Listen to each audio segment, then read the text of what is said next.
I'm Donald Feltmate, and I live in a small community of Sunken Lake, Nova Scotia. That's located about 10 kilometers from Wolfville, for those that are familiar with Acadia University. And I guess I'm partway between the Bay of Fundy and the community of Chester.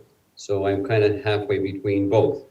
Um, my background is kind of checkered. I've served 36 years in the Canadian Forces with what we know today as the RCAF. It was then the Air Command or Air Element when I was there, retired in 2009.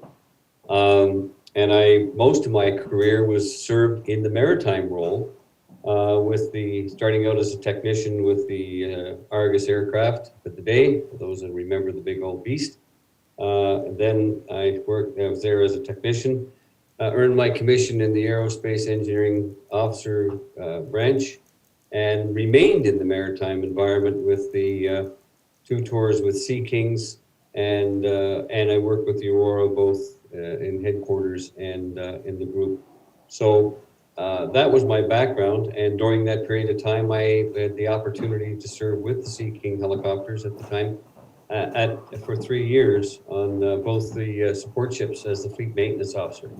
So, and we took them to the Gulf in 91. So, yeah, that's my background. And right now I am retired in 2009, small property here that I keep going. I'm involved in community activities here, definitely doing some work with the maritime research area here and in concert with my colleague John McFarlane on the West Coast, and we're doing quite well towards getting some things together, but that's the focus of where I'm going right now. My interest in marine history, first of all, my background, I was brought up on the sea in many cases. I was brought up in a small fishing community of a place called Port Morian.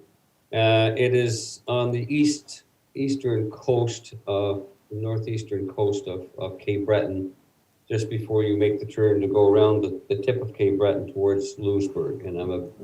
And my family, both paternal and maternal, and my father were fishermen, shore fishermen who worked the banks and whatever in that industry.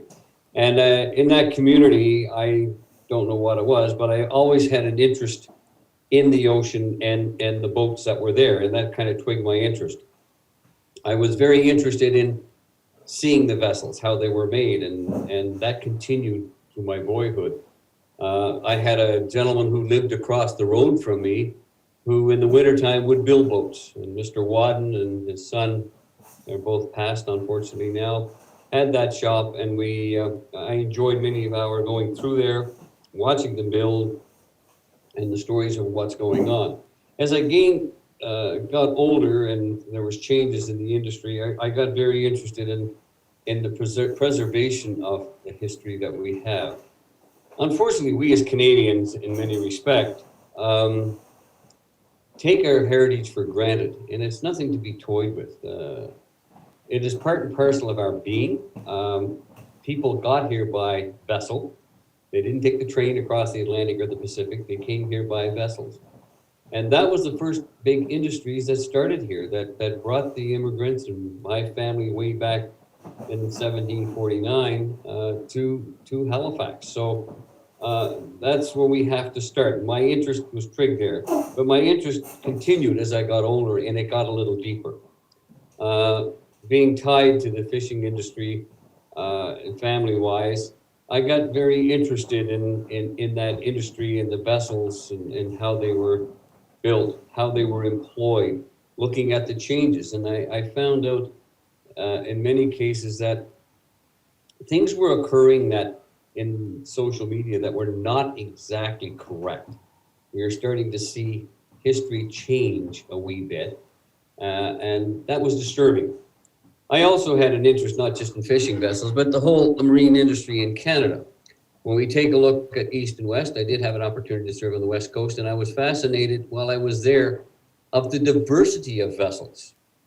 Tugboats, you had trawlers, you had people in the lumber industry, you had deep sea vessels that were constructed and plied the inside passage, Discovery, up the Juan de Fuca Strait. These were fascinating to me. And at the time, I just kept keeping notes and trying to put things together, and it's been a pleasure to work with this all the way through. Since my retirement, I've had the opportunity to carry on a project for the Fisheries Museum of the Atlantic for a couple of years, and it's this where we got into the registry situation.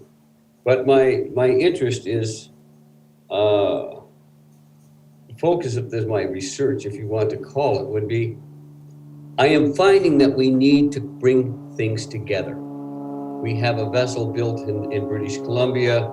There was the industry it was involved in. Where did it go? Was there anything else in that industry that would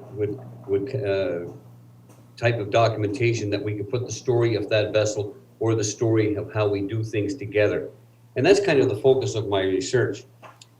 The other part of that research would be in the same vein. We forget that we all get gray around the edges. We're no longer out playing in the sandlots.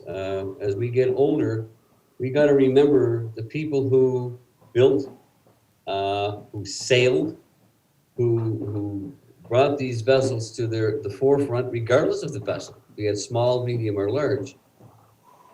They're getting either very, very old or they're passing every day.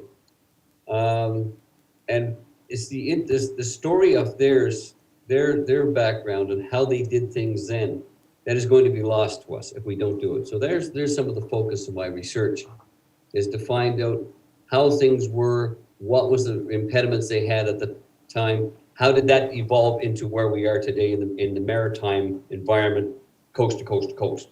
And you people, I must admit, on the West Coast in the Nauticopedia, your work is first class. It's phenomenal. It's unbelievable. And you guys are blessed to be able to have that. Here in Nova Scotia, I'm starting to see things change for the better. In the last year and a half, I've noticed an increasing interest in the vessels here along the Bay of Fundy on the western side of Nova Scotia, where because of the tides, the 40-foot tides in the Minas Basin, some of the largest sailing vessels ever built in Canada were constructed there. And there was a multitude of them. So now what we're starting to see is people asking about these vessels. Where is their history? And unfortunately, fortunately and unfortunately at the same time, I am starting to see things that, for example, grandfather's scrapbook coming out that has newspaper clippings dating back to 1901. And they're talking about these vessels landing. This is the information that needs to be captured. It has to be stored. It has to be put in catalog somewhere, because this gentleman who has this information, he's interested, but it's his sons and daughters. Hopefully to God that they are. But we would like to see that come in there. So that's the focus of the research effort that I'm working on now, and a few other projects in that vein, trying to get this stuff together, trying to bring things together. But my main focus right now, of course, is working with John on the getting the shipping registers together. We live today in an age where we have technology that keeps changing, and we embrace it. Now, the technology has its advantages, and it also has its disadvantages. But from a research effort, the idea of digitization of source records is so important. Now, we understand, and we must understand, that there are certain records that they are protected by the Freedom of Information Act. And I don't think that there's too many people who want to go down that trail in their research, unless they're looking at an event that would require that type of thought. But I live in the middle of Nova Scotia, per se. My nearest facility for real marine research is an hour one way and an hour and a half the other. So the ability to access certain digital information from the libraries, the archives, or where it be, is a boon to these people who want to do research. And in fact, many times people get discouraged doing research because of the cost to go ahead and do it. Digital records today is absolutely a must for research because it allows you to see firsthand without having to visit a site. And I'll give you an example. If I was to go and research a vessel, be it a coaster or whatever, and that coaster happened to be involved in certain activities outside of this province, if it was provincially, there was a provincial input, then I can get it from the archives in Halifax, hopefully. In some instances, I would have to go to a private source library. And good case in point, the Age of Sail Museum, which is up in outside of Harsborough, Nova Scotia, on the Bay of Fundy. And they have an awful lot of information because the coasters and some of the vessels were built at the Wagstaff Hatfield Yard there. So if I want to look at that particular aspect, I now have to travel 5 hours around to get there. I have to go all the way around from my area to the Bay of Fundy. That's expensive. If you are into that type of research where you're looking at, well, I have to go to the public archives because there's a federal input to this, then it's going to be expensive because now the person has to travel to Ottawa. And one of the things that's going to be expensive, but one of the things in the cost that we don't consider as researchers sometimes is there are some people who would like to conduct research. They come to the door of these facilities. They know what they're looking for, but they can't explain it to the researcher. So the researcher now has got to go back and start interpreting what you have. And in that 900 and some odd thousand document room that he has at Tunney's Pasture, he's got to come and find out what we have.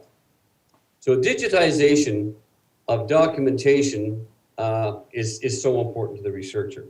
It gives you better access. We have the capability of linking facilities. We now have the capability of linking documents together that tell the story. If you want to have a good example of how good digitization works, and it has its flaws, but I'm not blowing the horn of my province here, but the Nova Scotia vital statistics at the Nova Scotia Archives. Go visit it. It has an awful lot of good information. Just pick up a name somewhere and you could find the vital statistic of that person, but it's accessible and it brings it together. And not only that, you have the capability of downloading it.